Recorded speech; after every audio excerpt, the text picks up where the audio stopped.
Imagine-toi en train de te réveiller un matin, et quelque chose a changé. Pas dans ta chambre.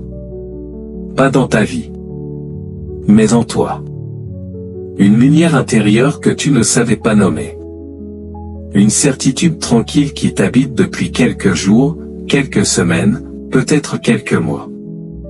Un sentiment étrange et magnifique que tu n'es pas seul. Que quelqu'un, quelque chose d'immensément grand, te regarde, te guide, te tient. Et en même temps, ton corps parle. Il parle d'une façon que tu n'as jamais appris à décoder, d'une façon que personne ne t'a jamais enseigné à l'école, dans ta famille, dans ton entourage. Ton corps vibre différemment. Ton corps porte des signes. Et ces signes ont un nom. Bienvenue sur cette chaîne. Si tu regardes cette vidéo aujourd'hui, ce n'est très probablement pas un hasard.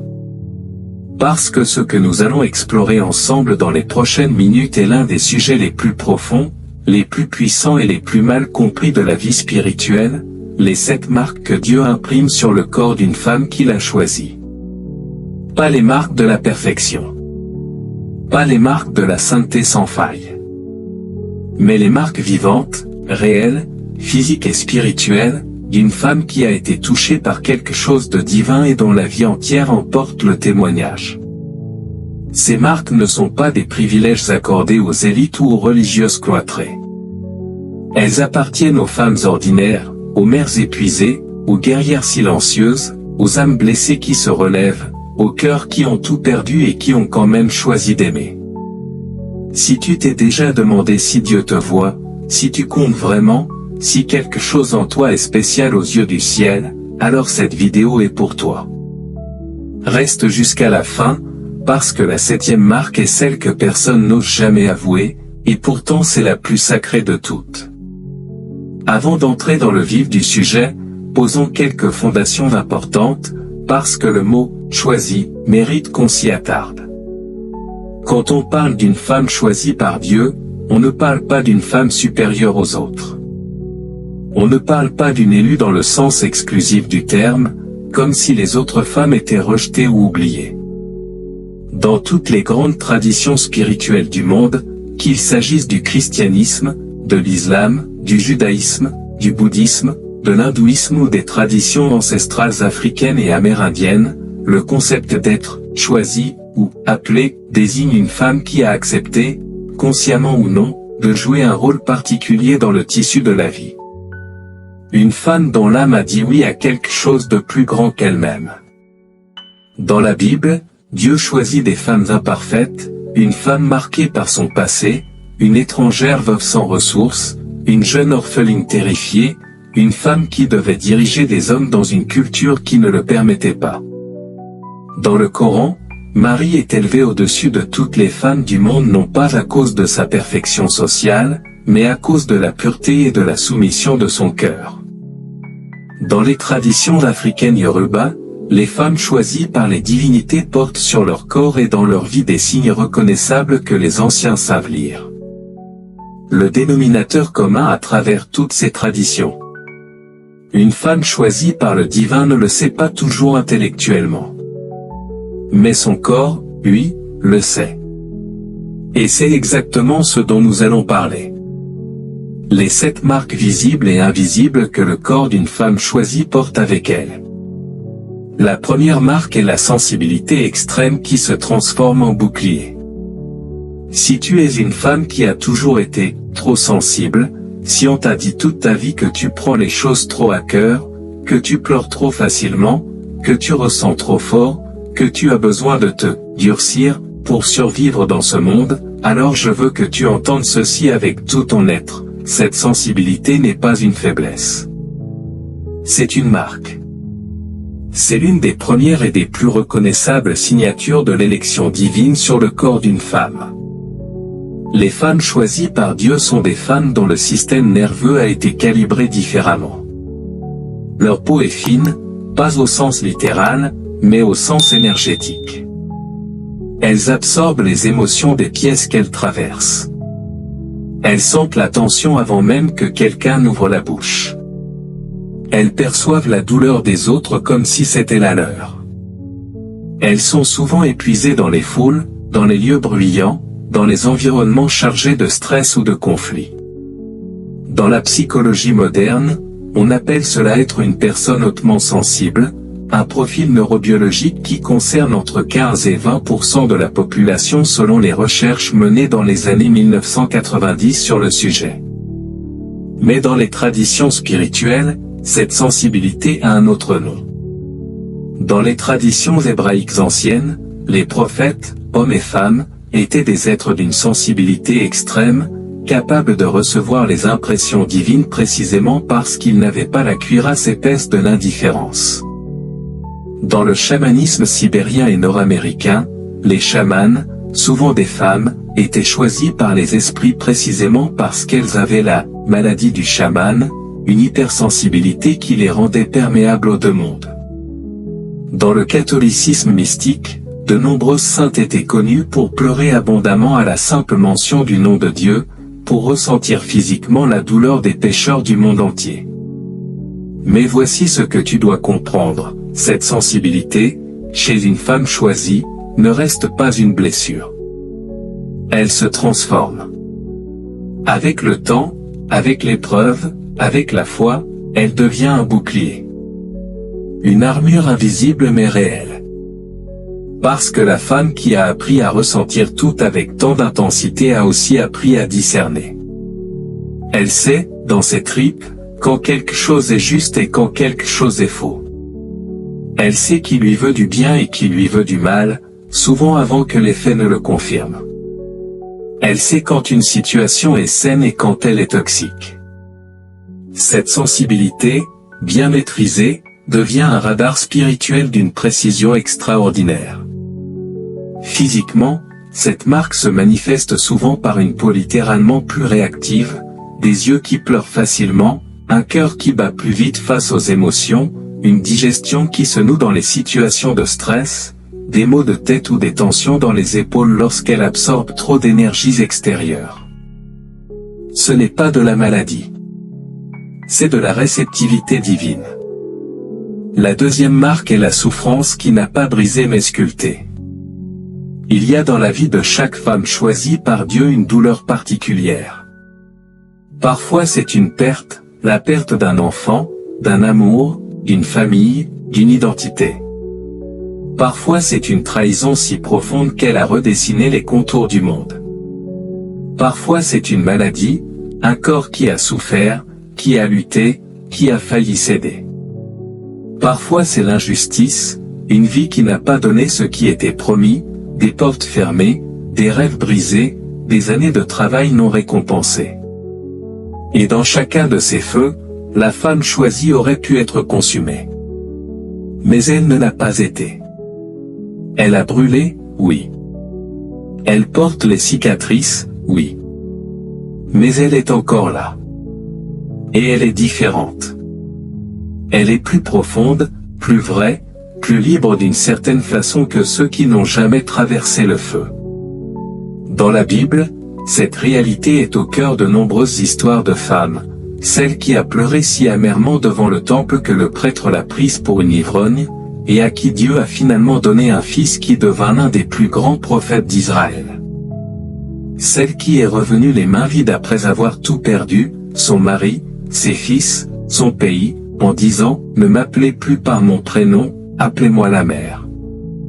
Et pourtant, c'est à partir de ce point zéro que Dieu a tissé l'une des plus belles histoires d'amour et de rédemption de toute l'Écriture. Dans la psychologie moderne, des chercheurs ont documenté et nommé un phénomène fascinant qu'ils appellent la croissance post-traumatique, la découverte que certaines personnes, après une épreuve sévère, ne reviennent pas simplement à leur état antérieur mais émergent transformées, avec une force intérieure, une clarté et une profondeur de compassion qu'elles n'avaient pas avant. Cette croissance post-traumatique n'est pas universelle.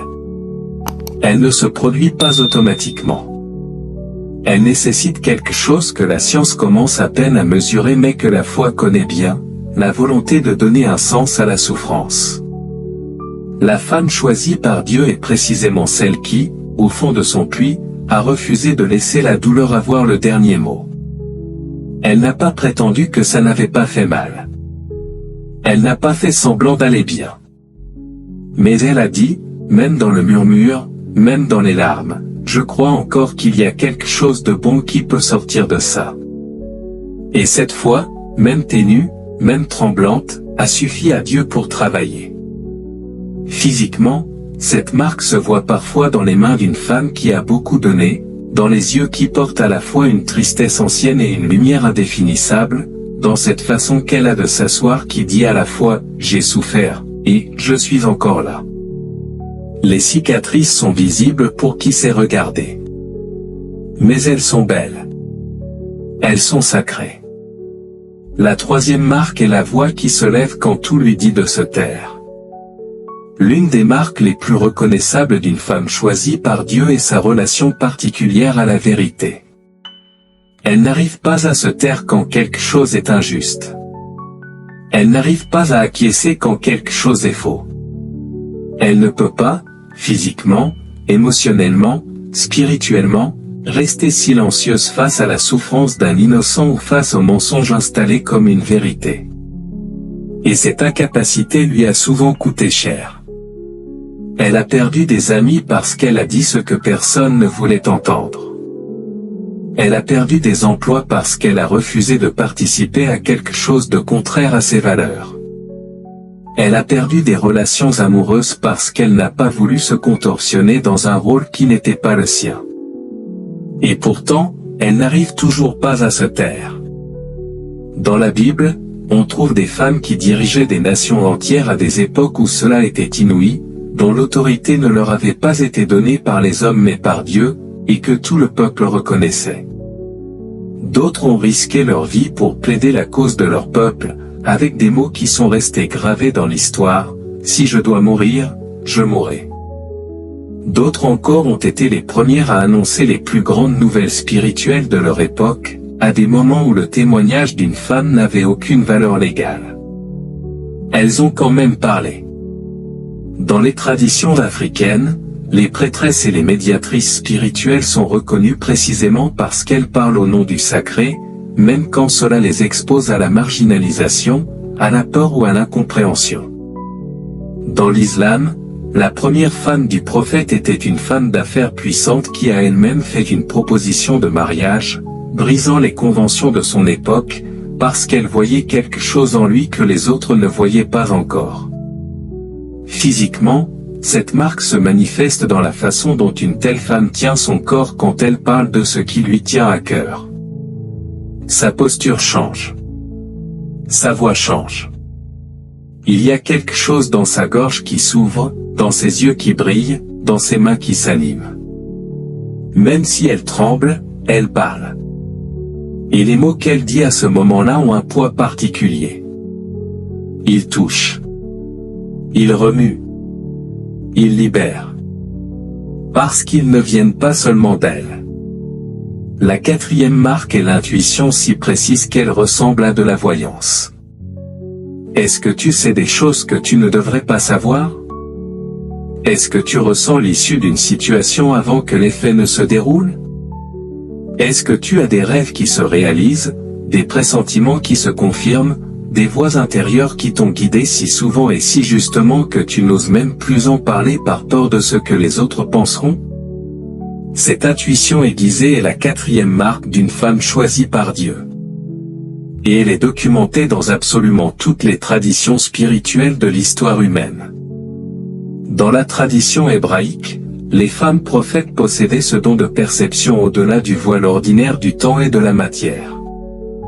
Dans l'islam, le concept de « dévoilement » désigne précisément cette capacité de certaines âmes à percevoir des réalités cachées aux yeux ordinaires.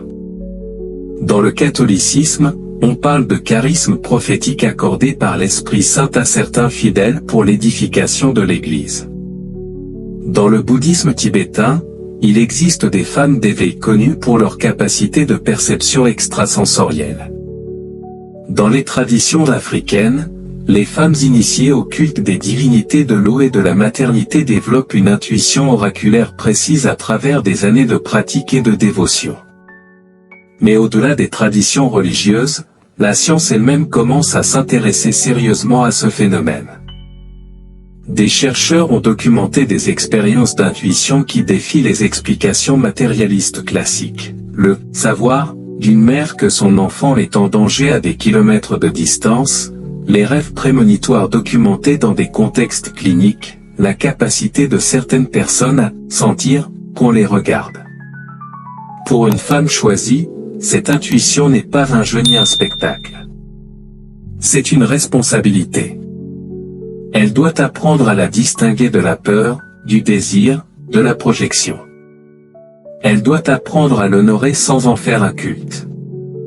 Et quand elle le fait, quand elle fait confiance à ce murmure intérieur qui dit « va par là » ou « ne fais pas ça » ou « ce n'est pas encore le moment », sa vie prend une direction et une cohérence qui étonnent souvent ceux qui la regardent de l'extérieur. La cinquième marque est le magnétisme inexpliqué. Les gens viennent vers elle. Même des inconnus. Même des personnes qu'elle n'a jamais rencontrées. Il y a quelque chose dans la présence d'une femme choisie qui attire. Pas nécessairement parce qu'elle est la plus belle, la plus éloquente ou la plus accomplie. Mais parce qu'il y a en elle quelque chose que les gens ressentent sans pouvoir le nommer. Une chaleur. Une paix. Une profondeur. Un espace. Dans les bus, dans les cafés, dans les files d'attente, les inconnus lui parlent. Lui confie des secrets. Lui demande conseil. Les enfants l'approchent spontanément. Les animaux se calment en sa présence. Les personnes en détresse la trouvent dans les endroits les plus improbables, comme si quelque chose les avait guidés vers elle. Ce phénomène a une explication à la fois scientifique et spirituelle. Scientifiquement, les êtres humains émettent des champs électromagnétiques mesurables, notamment autour du cœur. Des décennies de recherches sur le champ électromagnétique cardiaque ont montré que les personnes dans des états de cohérence intérieure élevés, c'est-à-dire dans des états de gratitude, d'amour, de compassion, émettent un champ qui affecte mesurablement les personnes autour d'elles, parfois jusqu'à plusieurs mètres de distance. Spirituellement, ce magnétisme est ce que les traditions africaines appellent la force vitale divine que certains êtres portent plus concentrement que d'autres. C'est ce que les bouddhistes appellent l'amour universel qui rayonne naturellement de l'être éveillé. C'est ce que les chrétiens mystiques appelaient la grâce sanctifiante qui se répand autour d'un saint comme un parfum. Pour une femme choisie, ce magnétisme est à la fois un don et un défi. Un don parce qu'il lui permet de toucher des vies, d'être au bon endroit au bon moment, d'être l'ange que quelqu'un cherchait sans le savoir. Un défi parce qu'il attire aussi des personnes qui veulent prendre sans donner, qui veulent se nourrir de sa lumière sans chercher à développer la leur. Apprendre à gérer ce magnétisme avec sagesse, à poser des limites saines, à choisir avec discernement à qui elle ouvre son espace sacré, c'est l'une des grandes leçons de la femme choisie. La sixième marque est la relation particulière avec le temps et la saison. Une femme choisie par Dieu vit souvent en décalage avec le temps des autres. Elle est en avance, parfois, voyant des vérités que le monde mettra des années à reconnaître. Elle est en retard d'autres fois, refusant de se précipiter, attendant en silence une maturité que son entourage ne comprend pas. Elle traverse des saisons de désert où tout semble arrêté, stérile, sans avancement visible, et qui peuvent durer des mois, voire des années. Puis viennent des saisons d'abondance où tout s'accélère, où les portes s'ouvrent les unes après les autres, où ce qui semblait impossible devient réalité en l'espace de quelques semaines. Dans la Bible, cette réalité est au cœur de nombreuses histoires, celle de la femme qui a attendu la naissance de son fils jusqu'à un âge où cela défie toute logique humaine, une attente qui s'est inscrite dans un plan divin bien plus grand. Ou encore celle de cet homme dont les rêves lui ont valu d'être vendu par ses propres frères, emprisonné injustement, oublié pendant des années, avant que Dieu ne le propulse au sommet du pouvoir en l'espace d'une seule journée. Dans le taoïsme, ce principe est exprimé par le concept d'agir en accord avec le flux naturel des choses, ni trop tôt, ni trop tard, dans une confiance absolue en la sagesse du Tao.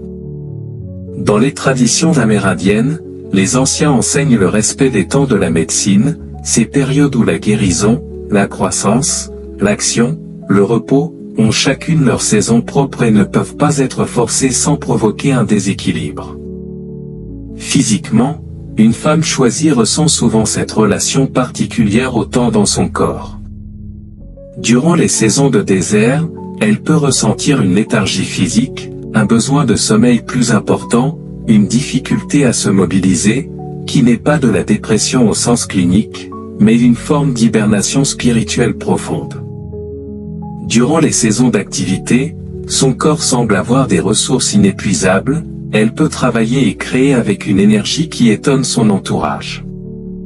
Et entre les deux, il y a des moments de transition, souvent marqués physiquement par des signes, un rêve particulier, une synchronicité frappante, une sensation physique dans la poitrine ou dans le ventre qui dit « c'est maintenant ». Apprendre à lire ses rythmes dans son propre corps est l'une des compétences les plus précieuses qu'une femme choisie puisse développer. Et nous voilà à la 7e marque. Celle dont personne ne parle. Celle que même les femmes qui la vivent ont du mal à avouer, par peur d'être jugées, mal comprises, ou de paraître arrogantes. La 7e marque est la solitude sacrée et l'incompréhension chronique. Une femme choisie par Dieu est souvent seule. Pas forcément physiquement, bien qu'il y ait souvent des périodes de solitude physique prononcées dans sa vie.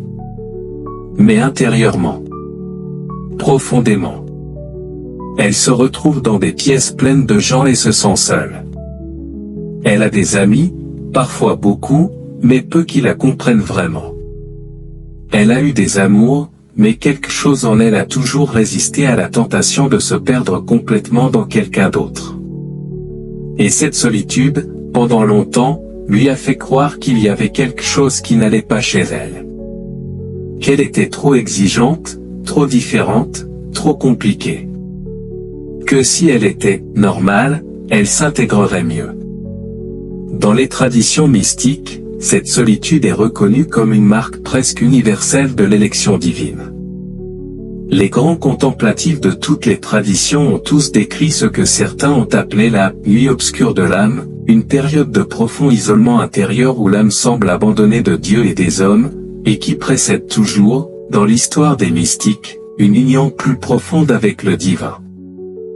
Dans le soufisme, le concept d'exil ou d'étrangeté désigne précisément cet état dans lequel l'âme qui s'éveille se retrouve, étrangère à ce monde parce qu'elle appartient à un autre.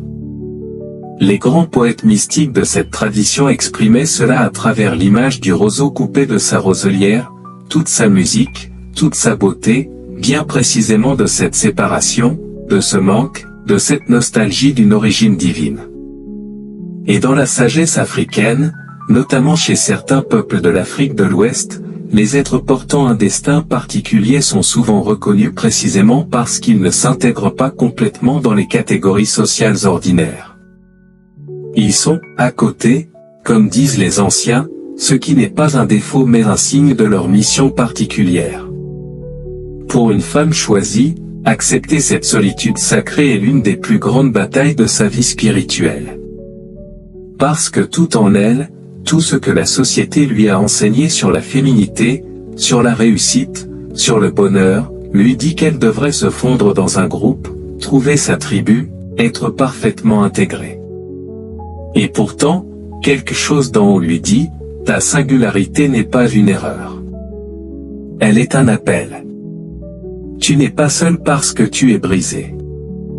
Tu es seul parce que tu as été mis à part. Physiquement, cette marque se voit dans ses yeux. Il y a une profondeur dans le regard d'une femme qui a appris à habiter sa solitude sans la fuir, à s'y tenir debout sans s'y noyer, qui est absolument impossible à feindre. C'est le regard de quelqu'un qui s'est assis dans le silence assez longtemps pour entendre ce que le silence a à dire. Alors, qu'est-ce que tu fais avec tout ça? Si tu t'es reconnu dans une, 2, 5 ou même 7 de ces marques, la première chose que je veux te dire avec tout ce que j'ai, c'est, tu n'es pas folle. Tu n'es pas trop. Tu n'es pas brisé. Tu es choisi. Et être choisi ne signifie pas que ta vie sera facile. Regarde les femmes choisies de l'histoire, elles ont toutes payé le prix de leur élection par des épreuves, des pertes, des incompréhensions. Mais elles ont aussi toutes été utilisées par Dieu pour changer quelque chose dans le monde autour d'elles. Parfois en grand. Parfois en petit, comme cette femme anonyme dans les évangiles qui a oint les pieds de Jésus de son parfum le plus précieux et dont il a été dit d'elle, partout où cette bonne nouvelle sera proclamée dans le monde entier, on racontera aussi, en souvenir d'elle, ce qu'elle a fait.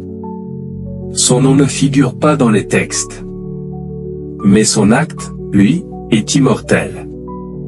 C'est peut-être ça, ta vocation. Pas les grandes scènes. Pas la gloire visible. Mais ces moments précis, choisis, intentionnels, où ta présence, ta parole, ta prière ou simplement ton amour change la trajectoire de quelqu'un. Voici ce que je te recommande si tu traverses ce processus de reconnaissance et d'acceptation de ton élection. Premièrement, documente ton voyage. Tiens un journal. Écris tes rêves, tes intuitions, les synchronicités, les moments où tu as su sans savoir comment tu savais. Cette documentation est précieuse, non seulement pour toi, mais pour ceux que tu accompagneras un jour. Deuxièmement, cherche des sœurs de chemin. Pas des groupes superficiels, pas des communautés qui cherchent à te conformer à un moule. Mais de vraies femmes, imparfaites et profondes, qui comprennent ce que c'est de marcher dans un appel. Elles existent. Elles te cherchent aussi. Troisièmement, prends soin de ton corps comme du temple qu'il est. Le corps d'une femme choisie est un instrument sacré. Nourris-le bien. Repose-le suffisamment. Passe du temps dans la nature. Bouge, danse, respire. Ton corps est le lieu où le divin se manifeste dans le monde physique. Il mérite ton respect et ton amour. Quatrièmement, ne te précipite pas. L'élection divine a ses propres rythmes. Tu ne peux pas forcer ta floraison. Tu peux seulement te préparer à elle, la nourrir, l'arroser de foi, de prière, de travail intérieur, et faire confiance à ce qui pousse dans l'obscurité. Et cinquièmement, sers. C'est dans le service que la marque de l'élection s'accomplit. Non pas le service de l'épuisement et du sacrifice de soi, le service toxique qui détruit. Mais le service joyeux, aligné, qui vient du trop-plein et non du manque. Quand tu as reçu, donne. Quand tu as été guéri, guéris. Quand tu as été vu par Dieu, vois les invisibles autour de toi. Voilà. Nous avons exploré ensemble les 7 marques que Dieu imprime sur le corps d'une femme qu'il a choisie. La sensibilité extrême qui devient bouclier. La souffrance qui sculpte sans briser. La voix qui se lève quand tout dit de se taire. L'intuition si précise qu'elle ressemble à de la voyance. Le magnétisme inexpliqué qui attire les âmes. La relation particulière avec le temps et les saisons. Et la solitude sacrée, l'incompréhension chronique qui est en réalité la marque d'un appel à part. Si cette vidéo t'a touché, si elle a mis des mots sur ce que tu portais sans pouvoir le nommer, alors laisse-moi un commentaire. Dis-moi quelle marque t'a le plus parlé. Dis-moi ton histoire, si tu le veux. Je lis chaque commentaire.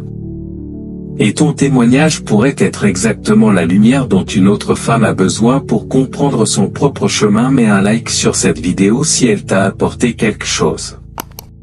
Cela aide cette chaîne à toucher plus de femmes qui portent ces marques sans les reconnaître et qui ont besoin d'entendre que ce qu'elles vivent est réel, est sacré, est voulu. Et abonne-toi si ce n'est pas encore fait, et active la cloche, parce que la semaine prochaine, nous allons parler de quelque chose que beaucoup de femmes choisies vivent mais n'osent jamais dire. Pourquoi les femmes choisies par Dieu connaissent souvent les trahisons les plus profondes, et ce que ces trahisons révèlent sur leur destinée. Jusqu'à la prochaine fois, sois en paix. Sois dans ta lumière. Et n'oublie jamais que tu as été vu avant même d'être formé. À très bientôt.